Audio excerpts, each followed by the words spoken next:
Hi, everyone. Today, we're going to talk about how an innovative campaign at Allianz Life is shifting its speak up culture paradigm to a much broader culture of listening and understanding. I'm your host, Bill Coffin, and this is the Ethicast.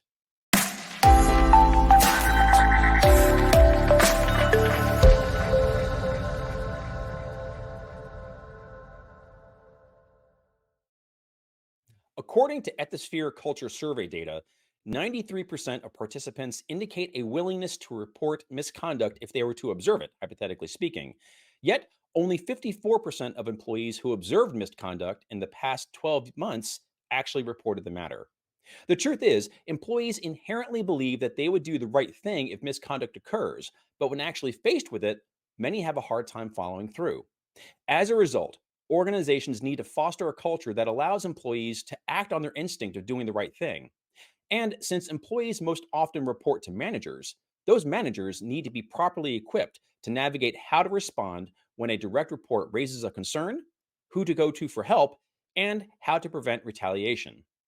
This is clearly a place where companies can develop innovative solutions to empower and advance speak up culture.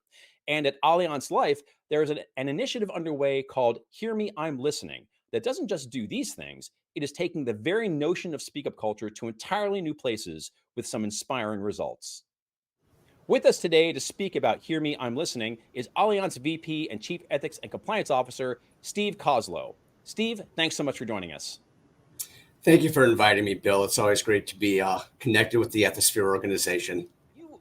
You launched your Hear Me, I'm Listening campaign earlier this year as a different way to promote speak up culture. What drove the concept of this campaign? What are you solving for? And most importantly, what results has it delivered so far? Well, it's interesting. You raised some of the important reasons why we launched this program earlier in the podcast when you talked about some of the statistics that Ethisphere has had, which is, everybody believes that they would like to speak up if they see something that's not going according to the way the values are of their company. But when it actually comes down to it, about half of the people who see something will actually say something. And so that prompted us to really try to ask some questions of how do we strengthen a speak up culture? I mean, fundamentally, that's what every ethics program is trying to do. It's core, it's foundational, and it's the one area where, you ask any leader of an ethics program, what would they like to improve? And they will always tell you it's the speak up culture. So when we took a step back, we asked ourselves, what are some of the inhibitors to people speaking up? And one of the things that we came to was, it seemed to us like a power paradigm. When I'm telling you to speak up, I have the power and I'm telling you, Bill, speak up. What it really should be is more of an empowerment mentality where I have the power to say, hear me, or you have the power, Bill, to say, hear me.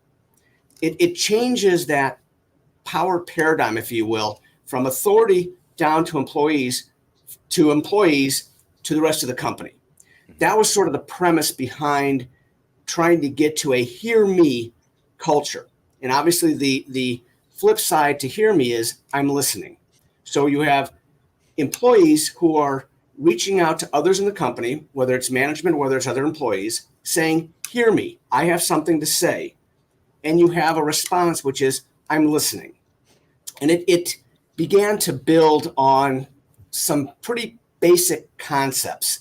When I was rolling this out at the beginning, I had somebody come to me and they say, well, what does it look like? What does it feel like? How does it manifest itself in reality? And that, of course, made us step back and say, what are some of the principles behind this? And that's where we got to the principles foundationally that everybody has a voice. Everybody has an opinion, a thought, an idea, a concern that's worthy of being heard. That's first and foremost.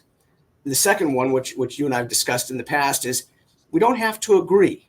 We can commit to listening to each other. We can commit to communicating with each other without full agreement. And then the third one is in an environment that is where you're asking people to hear you at the right time, in the right way, and in a respectful manner.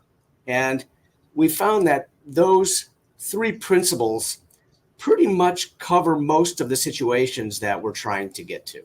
it is a really compelling shift that you're putting the onus more on the realm of leadership to listen rather than on employees to speak. So I was wondering if you could talk, how, to what degree does this align more broadly with Allianz Life's overall culture?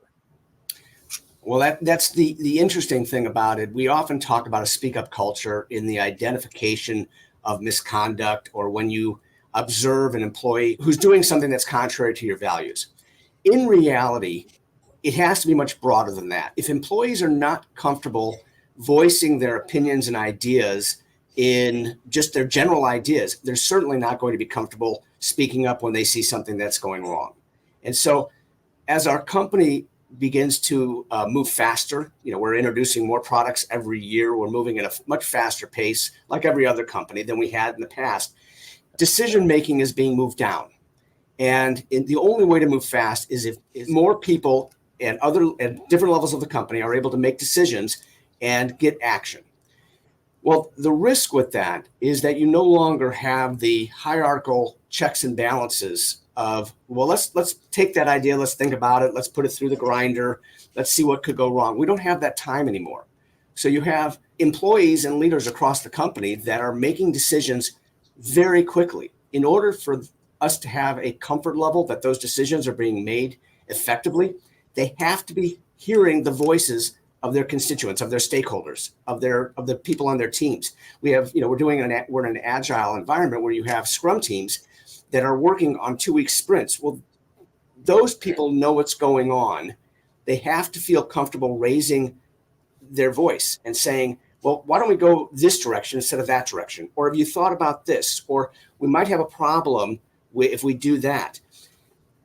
That's critically important for our company as we move faster and as we try to grow. So I'm much more interested right now in making sure that environment is solid, because if that environment is solid, it's a very small step for somebody to say, oh, I see something wrong. Let me tell somebody about it. That's sort of how this is beginning to evolve into a much larger initiative across Allianz Life than simply the identification of misconduct. Ethics doesn't just happen. You need to put in the time. So make sure to register for the 15th Annual Global Ethics Summit, a live and virtual event in Atlanta, Georgia from April 22nd through the 24th.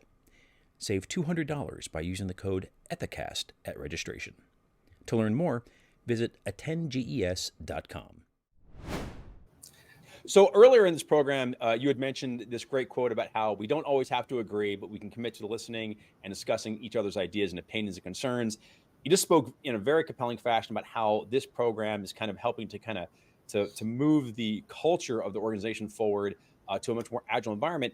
And all of this brings up the notion of how ethics and compliance as a function can really be a very powerful lever to help the overall organization. And I know a lot of CECOs out there are really striving for that state where their program is not just operating on its own, it's a strategic thing that affects all parts of the organization. So I was wondering if you could talk a little bit about that and about how this initiative sort of exemplifies that reality. I'm one of those firm believers that a strong ethics program helps the entire company. It is a differentiator in my mind for how employees feel engaged and whether or not you have a workforce that is going to be producing and providing the value that the companies need. The concept of hear me, of getting connectivity between employees and managers and employees and each other, really gets back to do we respect each other? I mean, every company has values. One of our values is respect, caring, integrity, excellence. And the question is how do we manifest respect?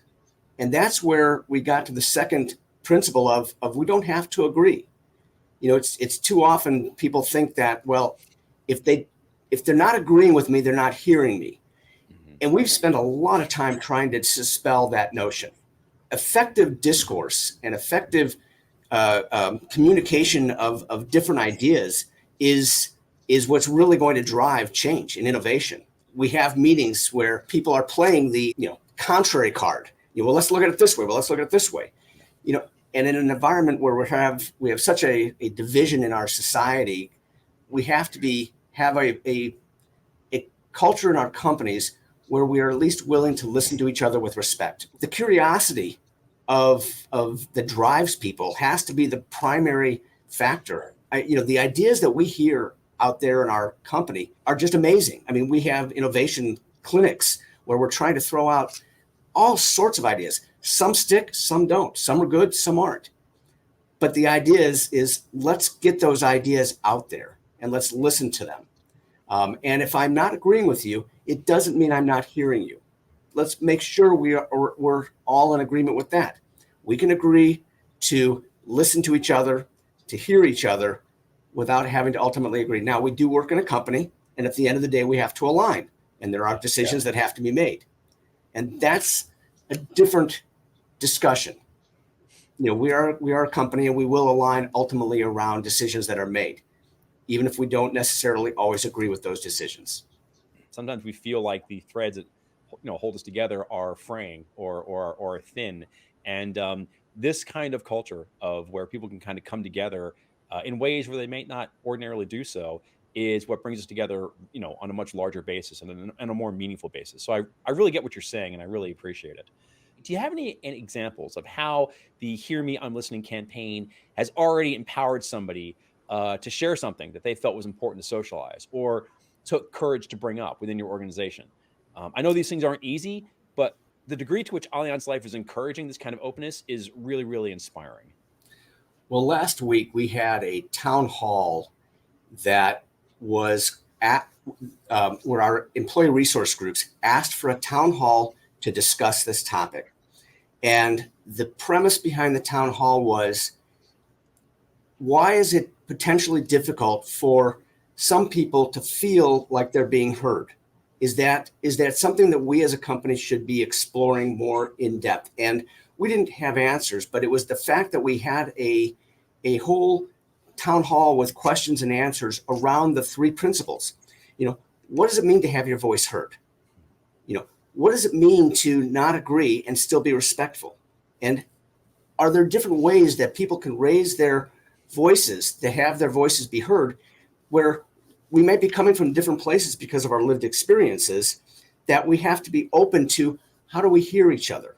How do we listen to each other? So the Hear Me, I'm Listening program prompted our employee resource groups to say, let's have further discussions on this. This is an important topic. And so that was one of those things where I just felt so incredibly good that we're starting discussions. We don't have all the answers, but the fact that we're openly discussing how do people present when they say "hear me," and what does that mean is an important step in our company's culture. We're also hearing from Jasmine on the stage and other leaders when they're doing presentations, starting to use the terminology of "hear me," being heard. We have a campaign going on across the entire globe, which is getting into the whole concept of trust and the Edelman survey and all of that, which I'm sure you're well aware of. And how does trust play into our role as a provider of promises to our customers, to our provider of promises to our employees? And so the Hear Me campaign is helping in one small way to help move the dial on that trust. One of the things that I've learned over time is there are no answers. There's no silver bullet. There's no, holy grail of this is how it's going to work. Every company can help move the dial a little bit, and we can all work and share with other companies. How are they doing it? And I learned so much from Bell, obviously, and from the organizations at Ethisphere of how are other companies starting to move the dial in this important space. And so, I think the conversations need to continue across the entire industry of how do we help promote a speak up culture. It's just so critically important. Well, Steve, I could not agree more. And I want to thank you very much for joining us today and for sharing with us some of the details about what you're doing at Allianz Life. Oh, my pleasure. I think this is an important topic. I appreciate Ethisphere's very, very important role in this entire sphere of way we communicate with each other. So thank you very much, Bill. To learn more about the great work that Steve and his colleagues are doing to advance ethics and compliance at Allianz, please visit allianz.com. That's ALLIANZ.com, and mouse over the About Us tab. There, you can learn about Allianz culture, compliance, DEI, and more. And to get a free copy of our ebook, The 8 Pillars of an Ethical Culture, The Foundations of Building an Effective Culture of Compliance, please visit the Ethisphere Resource Center at ethisphere.com/resources. I'm Bill Coffin, and this has been the Ethicast. For more episodes, please visit the Ethisphere YouTube channel at youtube.com/ethisphere. And if this is your first time enjoying the show, please make sure to like and subscribe either on YouTube or on our podcasting platforms at Apple, Spotify, Google, and Amazon Music. Thanks so much for joining us. And until next time, remember, strong ethics is good business.